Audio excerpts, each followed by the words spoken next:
아파트 지하 주차장에서 마치 범죄 영화와도 같은 추격전이 벌어졌습니다.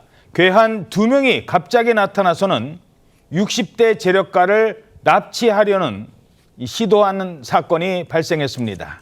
지하 주차장에서 발생한 재력가 납치 미수 사건. 어떻게 된 일입니까? 네, 지난 8월에요. 인천 부평구의 한 아파트 지하 주차장에서 발생한 일입니다. 이 주차장이니까 한 남성이 승용차에서 내리는데 모자와 마스크로 얼굴을 가린 남성이요. 다가가더니 다짜고짜 폭행을 합니다. 갑작스런 폭행에 이 피해를 입은 남성은 달아나 보지만 이 괴한은요. 둔기까지 꺼내들고 쫓아갔습니다.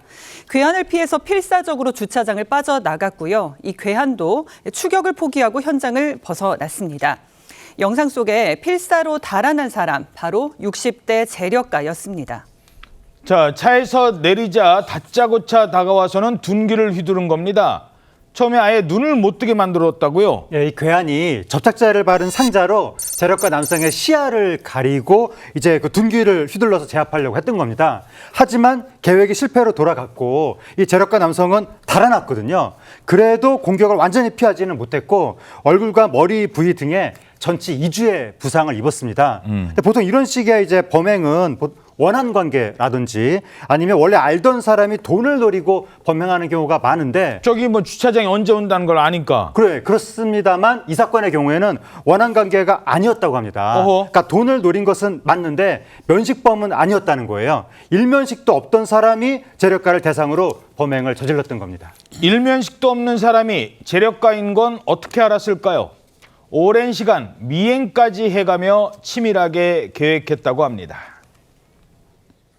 피해자를 약 2달 정도 미행하고 또 가족 관계나 또는 주요 동선 관계 등을 이제 체크한 그런 내용들이 발견되었고, 이제 피해자를 이제 쥐던용 본드랑 쇠망치를 이용해서 제압하고 납치하여 차량을 이용해 야산이나 공터 등으로 이동시킨 다음에 금품을 강취하고 안매장하려는 범행이었습니다. 자, 이 안매장 얘기까지 나와요. 그러면 나중에 살인까지 저지르려 했던 겁니까? 맞습니다. 이 괴한은 중국에서 귀화한 30대 남성인데 중국인인 사촌 형도 범행에 가담했습니다. 즉 사촌 형제가 이런 잔혹한 범행을 계획한 것인데 일면식도 없는 재력가를 범행 대상으로 정한 뒤에 주거지를 포함해서 자주 가던 카페와 골프장 등 무려 40차례에 걸쳐서 미행을 반복해 왔다고 합니다. 이 준비 과정에서 접착제를 뿌려서 실명시킨 뒤에 둔기를 휘두르자는 대화도 오고 갔다고 하고 실제로 이들은 접착제 뿌린 상자로 시야를 가리고 둔기를 휘둘렀습니다. 냉동 탑차, 접착제, 전기 충격기, 도끼 등을 구입했고 시신 은닉 장소를 임차하려는 정황뿐만 아니라 해외 도주 계획도 세운 것으로 파악됐습니다. 자, 그런데 이 피해자만 있는 게 아니에요. 또 다른 피해자도 생길 뻔했다고요? 네, 검찰의 보완 수사 결과 이 사촌 형제는 이 재력가를 상대로 한 이 범행 외에도 유튜브에 소개된 이 금은방을 운영하는 사람을 대상으로 이 범행을 모의하고 준비했습니다. 어떻게 했냐면요. 이 금은방 운영하는 사람의 금괴를 빼앗기 위해서 미행도 하고 가족관계라든가 동선도 미리 파악해 두었습니다.